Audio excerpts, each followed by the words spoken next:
వచ్చేసి మహిళకి మాది నంద్యాల డిస్ట్రిక్ట్ రేగడగూడెం గ్రామం. నేను ఈ ప్లాట్ఫారం పరిచయం కాకముందు ఒక హౌస్ వైఫ్ ని.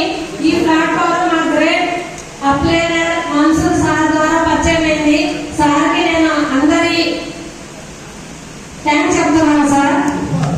మా మెంటర్ వచ్చేసి సైదుల్ సార్, మా గురుజీ వచ్చేసి ఎంఎస్ సార్. నేను ఈ ప్లాట్ఫారం పరిచయం కాకముందు ఒక హౌస్ వైఫ్ అన్నాను కదా. ఈ ప్లాట్ఫారం ఎలా పరిచయం అయిందంటే, ఒక స్టేటస్ లో 46 లక్షలు తీసుకున్న వ్యక్తిది 30 రూపాయలని మీటింగ్ ఉంది. ఆ మీటింగ్ కి వస్తే ఈ క్లారిటీ ఏంటో తెలుసు స్టేటస్ చూశాను. ఆ టైంలో మా దేవుడు అవకాశాలు ఇవ్వడు, సారీ వరాన్ని